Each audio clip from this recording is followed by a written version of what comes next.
Donc à part de chanter en français, sur la durée, sur le set, sinon tu pouvais faire des propositions. Ouais, voilà, on proposait, exactement. Ok. On proposait. Et qu'est-ce qui... Puis lui, il équilibrait, parce qu'il Ouais. faut que le set soit quand même équilibré, quoi. Donc il équilibrait, ça va être un tel, la telle chanson, bon là, ça c'est trop lent, on peut pas le faire, on fera une autre fois, machin, voilà, on a fait un truc drôle, il y a trop de trucs drôles, il y a trop de trucs dramatiques, il y a trop de trucs, voilà. Il faut équilibrer les sets. Et il t'est arrivé d'improviser? Improviser, c'est-à-dire? Ben, pas du tout, enfin finalement, je sais pas. Ah non, on n'est jamais il n'y en a jamais venu vraiment improviser, non. Ça, c'est pas dans ce genre de... Non. Et c'est que c'est pas possible, ça s'est jamais trouvé, ou il n'y a pas eu l'occasion. Après, on pouvait, par exemple, le final, ça pouvait être un peu plus foutraque. Mais parce qu'au théâtre pur, il y a de la marge de manœuvre. oui, moi je fais plein d'impro en théâtre, mais là, ce genre de set, non, parce que le truc, il est construit, donc il n'y a pas l'impro en tant que tel. Non. Et t'as jamais eu d'accident, de problèmes au niveau costume, au niveau des entrées, des sorties? Souvent, le costume n'est pas droit, il n'est pas machin, on n'a pas eu le temps de le mettre bien, ça m'est arrivé plein de fois. Mais rien de tragique, bon, quoi. C'est comme ça, ça arrive les tout le temps. aléas Ah ouais, ça arrive tout le temps. direct. Des fois on oublie son texte, alors on repart sur un autre texte aussi, tout ça arrive. On se raccroche aux branches. Après on improvise entre. C'est-à-dire qu'entre dans le cabaret, on parle aux gens, on prend un truc au voilà, bon, c'était ça aussi. on saisit quelque chose. Ça, Ouais, bien sûr, d'accord. complètement. Ça oui, l'impro elle est là. Dans le cabaret elle est là. Ouais, donc Dans tout l'accueil n'est des pas- gens, ok, dans le ok. bagou, Moi j'aime ça parce que j'avais ce souvenir-là aussi à l'époque quand j'avais 20 ans dans le club où ils faisaient les travestis, ils déconnaient tout le temps entre les chansons. Ouais. Il y avait presque autant de entre que de numéros en fait. Ouais, c'était cette image que j'avais. Ben oui. Donc, ok. Et après même un petit peu, parce que ça commençait à se perdre, mais c'était encore un peu là, même à Paris quand j'allais dans les boîtes gays, le samedi soir, pense même le samedi soir, il y avait encore un petit peu cette tradition de à minuit, Ok. tout le monde s'assied sur la scène et c'est le spectacle. Ça existait encore un peu. Ça, les boîtes gays, Ça c'est s'est toujours perdu. comme ça à la base. Ouais. Toujours à minuit, ou j'ai minuit, mais hop, on s'assied tout le monde par terre et il y a le show. Ça dure 1 heure, mettons, et hop, et après on reprend la discothèque. C'était ça. Et moi, ça existait encore. Ok, Donc, ouais, j'ai ça ce s'est souvenir complètement perdu. encore des travestis qui tchatchent les gens, qui déconnent et tout ça. C'était pas encore les drag queens, il n'y avait pas les drag queens encore. Drag queen, c'est encore un autre monde. Ouais, c'est vraiment mais le travesti à un ethos, l'ancienne. irrévérencieux, Oui, c'est autre chose. surprenant. Là, c'est le cabaret tradit. burlesque, C'est le cabaret ouais. Michou, c'est le cabaret. Une fois, je suis aussi en Espagne, à Sitges, à la grosse ville gay. Bon, moi, il y avait un club aussi, un bar. Et là, je me rappelle, c'était génial. Et il y avait, pareil, à un moment, il y a des travestis, ils viennent déconner, quoi. Mais c'est des travestis à l'ancienne. Ils ont du poil au bras, ils sont maquillés comme n'importe comment. Mais on s'en fout, c'est le côté.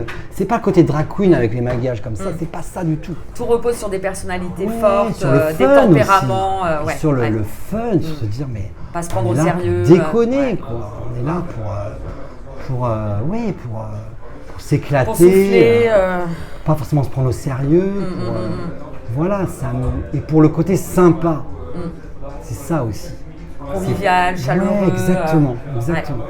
Ouais, la convivialité, le contact avec le public. Alors le public justement, c'était des gens qui venaient, bon je suppose qu'il y avait des clients réguliers. Ouais, là chez Madame Arthur, le public il Acquis. commençait à être très branché, D'accord. plutôt acquis. Et puis de temps en temps, il y avait des gens qui ne savaient pas trop où ils venaient, mais c'était quand même rare. Ouais. Parce Après que, ça peut donner un certain confort ouais. aussi, c'est dangereux. Ouais, bien sûr, ça peut l'être, parce qu'après, c'est une dérive. C'est pour ça, moi, bon, après, je trouve que c'est une dérive un peu maintenant, justement, d'être trop dans la branchitude et dans la Ah oui, mais c'est clair que branchouille c'est et dans devenu. le... Ouais, non mais je suis d'accord. Et maintenant, Ouais. voilà, et en effet, pour moi, c'est pas C'est ma presque cam. un produit C'est plus ma marketé, en cam. fait. Parce que moi, je suis un truc. Moi, j'ai plus ce respect des chansons. Moi, je suis à l'ancienne et je m'en fous. Je veux dire, je m'en fous de brancher, pas brancher. Oh, c'est tellement pas mon souci. Moi, mon souci, c'est de prendre des chansons que j'ai bien choisies, de les respecter et de les donner le mieux possible. Pour moi, avant même mes personnages, c'est les chansons qui sont les rois, les Vive reines. à travers toi, quoi. Pour moi, Toi, le t'es un plus canal. important, c'est la chanson. Deuxième, c'est le personnage. Et après, c'est moi. Mais vraiment. Et souvent, c'est plutôt maintenant, c'est moi, le personnage et la chanson. Ok. Voilà, dans la massacre, c'est pas grave. ce côté punk un peu, qui peut être sympa, côté punk, on a besoin de bousculer, bien sûr, on a besoin de temps en temps de les destroy. Mais quand c'est systématique, ouais. Ok. Voilà, c'est une facilité aussi. Parce que c'est pas propre, c'est pas travaillé, c'est pas fini, c'est moche, c'est à peu près. Tu rends pas forcément justice à la chanson, quoi. C'est à peu près, mais c'est une facilité aussi, l'à peu près. L'à peu près, quand il est pile sur le fil, c'est bien. Et quand c'est le vrai à peu près, j'ai envie de dire, les gars, revenez quand vous serez moins amateur. Mais non. Mais bon, c'est un style, c'est une esthétique qui n'est pas la mienne. Ok. Et souvent, ces cabarets-là, ils sont devenus ça maintenant. Mais c'est pas ma cam. Donc ouais, un public plutôt d'habitués. Oui, complètement. Mais ce qui veut dire aussi avec une certaine exigence, quoi. Je sais pas, parce que les branchés, finalement, c'est comme ce que je vivais en danse aussi. Pour revenir à la danse contemporaine par exemple, au Théâtre de la Ville. Moi, dès que je suis arrivé, j'ai pris mon abonnement au Théâtre de la Ville, mon abonnement jeune, ma carte jeune au Théâtre de la Ville. J'allais voir tous les spectacles du Théâtre de la Ville. Toutes les compagnies du Théâtre de la Ville. Mais j'avais aucun recul critique. Je gobais tout ce que me proposait le Théâtre de la Ville. C'était Cunningham, j'adorais Cunningham. C'est Pina Bausch. Alors, heureusement, c'est sublime, j'adorais Pina Bausch. Ouais. C'était, je veux dire, mais quoi que ce soit, on gobait, on trouvait ça génial, parce qu'on n'a pas de recul. Ça me fait quoi? Moi, ça m'émeut ou pas, ce truc? Les gens ne sont pas du tout là-dedans. Ils ne sont pas connectés à leurs émotions, en fait, du tout. Pas du tout. Et c'est un peu ça, le cabaret aujourd'hui. Ok. Le cabaret, je veux dire, punk, moderne. À partir du moment où ça dans tous les sens, c'est partout, les gens aiment parce que c'est comme ça, parce que c'est cette esthétique-là qu'ils aiment. Alors, moi, je vais te dire, un spectacle qui m'a hyper déçu, c'était Maurice Béjart. Alors, je vais peut-être dire un truc. Je sais pas, je sais pas. J'étais peut-être pas dans les bonnes. C'est une esthétique. Ça a vieilli Béjart aussi. Hein. J'ai trouvé ça assez froid. Il a ouvert des portes. Ouais. Dans les années 70, surtout 60-70. Et après, il a fait une esthétique qui est devenue très néoclassique, qui peut être très belle, mais qui peut apparaître aujourd'hui peut-être un peu froide, en effet. Et un peu néoclassique. Bon, après, c'est une question de salle. Hein. C'était dans une grande salle à Lyon. Voilà. Bah oui, mais Béjart, c'est des grandes compagnies. Béjart, une petite salle, ça n'existe pas. Donc Béjart, c'est forcément grande salle. Ouais, donc déjà, je pense que ça ne correspond pas forcément à ce qui... Béjart, il fait des trucs dans les stades. Hein. Il fait la 9e de Beethoven, là, ils sont 50. C'est des gros spectacles. Après, il peut y avoir un duo. Bon, ok.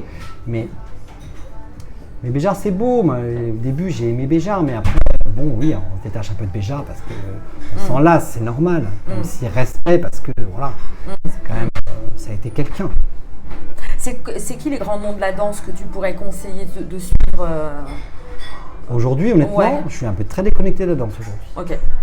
Après, mes dernières années que j'ai trouvé géniales, à part Pina Bausch bien sûr, ça a été William Forsythe. Mais ça date déjà. Le ballet de Francfort, William Forsythe, ça date déjà. C'est vraiment les années 90. Là, ça a été extraordinaire. Parce que lui, c'était le classique poussé à son extrême. C'est un langage très moderne. Alors, il parle d'émotion, lui. Hein. Moi, je suis plus dans l'émotion, mais j'ai aimé quand même Forsythe parce qu'il déconstruit tout, il reconstruit. Et c'est quand même un génie. Donc, on est face au génie, quand même, on s'incline. Hein. On en prend plein la vue et on en redemande. Il t'arrive de voir des spectacles de danse ou plus du tout? Je vois plus trop de danse, en fait. Et quand j'en vois, honnêtement, ça me laisse un peu... Parce que je vois trop la construction, moi, quand je vois la danse. Je vois tout comment c'est fait, je vois tout le côté toc. Bien sûr. Ouais. Je comprends quand je dis toc. Je vois le côté faux de la danse. Et même quand j'étais à l'opéra, on a encore plus. À l'opéra, quand on est au milieu des danseurs... parce que moi, ça m'est arrivé d'être aussi au milieu de danseurs classiques. Et on les voit qu'ils souffrent comme des bœufs. Hein. C'est très dur la danse classique, hein. Surtout les filles, les garçons aussi. Les filles sur les pointes, elles souffrent, elles font du bruit, bam, bam, bam, bam, bam, bam. C'est comme ça, on n'entend pas trop. Je veux dire, l'orchestre, ça couvre un peu. Elles souffrent. Hein. Elles souffrent et elles soufflent. Et de la scène, de la salle, on ne voit pas. On voit le truc magique, léger. Du coup, tout est faux quelque part. Le film de Darren Aronofsky avec Nathalie Portman montre bien ce côté. Donc moi, la danse aujourd'hui, ça me laisse un peu... Je connais beaucoup de comédiens qui adorent voir la danse parce que ça leur nettoie le truc. Ils aiment parce que tout est possible en danse. On peut aller où on veut, on peut aller de dos, de face, on peut sauter en l'air, on peut sortir, on peut rentrer. Voilà, ils aiment ce côté foisonnement. Parce que moi, je trouve ça bien par rapport au théâtre. Mais à la fois, la danse, moi quand je vois la danse, je me dis ok, le mec il a fait une belle choré, mais ça pourrait durer 10 minutes de plus, 10 minutes de moins. D'accord. C'est la danse au kilomètre, il y a des pas, il y a des grandes jambes partout, il y a des trucs incroyables, des trucs... c'est virtuose, mais honnêtement, je me fais chier en réalité. Ok. Ouais, parce qu'à force de déconstruire pour toi, Même travailler, forcément t'as du déconstruire, mal mais à à... force de faire des pas, pour moi, ça ne me fait plus rien. Je pourrais avoir une pièce de théâtre. Parce que je sais où ils veulent aller. Ils veulent me passer une histoire avec des bons comédiens. Enfin, quand c'est bien. Et j'adore. Parce que ça va droit au but aussi. Sinon, j'essaye avec Sylvano de faire soit des choses dans mon atelier où les gens viennent et si j'ai assez d'argent, je fais un cachet. Si j'ai tout payé, une fois que j'ai tout payé, je fais un cachet. Ok. Voilà. Des fois, je peux pas, si j'ai pas assez de recettes. D'accord. Tout faire, et les charges et tout, et le cachet. Et soit je fais extérieur sur un truc privé, un mariage, un anniversaire. Ok. Ah ouais, une prestation fête, quoi. Voilà, presta, ouais. Génial. Oui, mais ça, je le fais. Je me déplace aussi. C'est plus compliqué parce que j'amène 4 mâles. Ouais, c'est ça. Et des fois, il faut amener tout. Des fois, il faut amener le piano, il faut amener tout des fois. Des fois, il y a un piano, ça va. Mais s'il n'y a pas, il faut amener tout. Le son, tout. Donc, je suis régisseur aussi, moi. J'ai toutes les casquettes. C'est ça. Donc, je suis le costumier, le régisseur, le chanteur, je conduis la bagnole, je fais tout. Donc, t'as pas de roadies un peu musclés? Ah non, pas de roadies. Donc, je fais ma com, enfin voilà, je dois tout faire. Mais voilà, j'essaie avec Sylvano, mais c'est assez dur quand même, parce que c'est just. Et alors, par exemple, quand tu fais à la maison, comment ça se passe? Donc, tu transformes l'appartement en salle. Je suis obligé parce que c'est trop petit. Donc, pour ça, j'aimerais trouver un lieu plus grand. Je suis en train de chercher un lieu plus grand, mais comme je transforme la partie atelier en scène, on va dire, entre guillemets. C'est-à-dire que je mets vraiment un décor, je mets mes petites lumières. Ça reste très artisanal, c'est ça que j'aime. Mais j'essaie quand même de faire un truc joli. Je fais ma coulisse et tout ça. Je mets le piano, je mets un tabouret pour l'accordéon, un tabouret pour moi. Je fais des changements à vue des fois. J'ai aussi plein d'éléments qui sont posés là. Des changements derrière, des changements à vue, les deux. Je mets aussi des accessoires, j'ai des bijoux, des chaussures qui peuvent être posées là, une perruque que je vais à un moment prendre. Et puis j'ai le côté aussi, parce que moi, quand j'ai fait chez moi, je voulais aussi faire le côté, je reçois les gens. Ouais. Pas juste on vient, on voit le spectacle, on s'en va. Parce que j'ai toujours trouvé ça un peu frustrant en tant qu'artiste. J'ai écumé un petit peu les commentaires que mettent les gens sur tes spectacles. C'est vraiment la plus-value. Oui, voilà, au-delà du spectacle, c'est 50% du truc.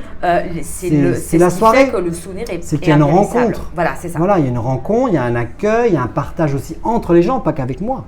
Les gens aussi, ça fait un petit groupe de 10, 12, 15 maxi. Moi, ils sont contents entre eux, c'est sympa aussi. Et puis, on discute, on apprend à se connaître, les gens reviennent, après, on reste en contact aussi. Maintenant, avec les réseaux, c'est pratique aussi. Avant, il n'y avait pas, mais maintenant, il y a les réseaux sociaux. Donc, mais on retrouve exactement ce que tu décrivais tout à l'heure avec les travestis. Voilà, c'est ça. En fait. Moi, j'ai finalement, sans trop m'en rendre compte, j'ai semi-inconsciemment recréé quelque chose de chaleureux, voilà, l'accueil, je me suis aperçu que j'aimais accueillir aussi. Parce que là-bas, je ne me le suis pas dit. Je me dis, tiens, j'aime accueillir, donc je vais accueillir les gens. Je n'ai jamais dit ça de ma vie. Je n'ai jamais dit, je vais raconter des trucs de femmes, de machin. Le truc, tout s'est fait progressivement, petit à petit, un petit élément sur un autre, sur un autre, sur un autre. Et tout s'est construit comme ça. C'est moi qui l'ai construit et à la fois, je me suis laissé faire. C'est vraiment, j'ai été actif, mais guidé par on ne sait pas quoi. Quelque chose sûrement qui venait de l'intérieur, quelque chose qui venait de l'extérieur. Et pareil, pour le côté, j'adore en fait recevoir les gens. En fait, c'est beaucoup de boulot. C'est beaucoup de boulot, avant, après. Il peut y avoir combien de personnes en même temps? On va dire à domicile. Ouais. La moyenne, ça va être peut-être 10-12. Ouais. Et puis ça peut aller à 15-18.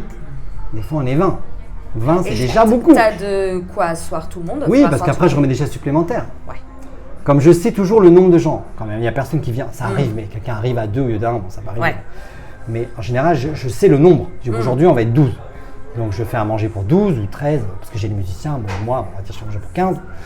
Si je sais que c'est 18, je fais un peu plus, etc. Donc, je me débrouille pour calibrer.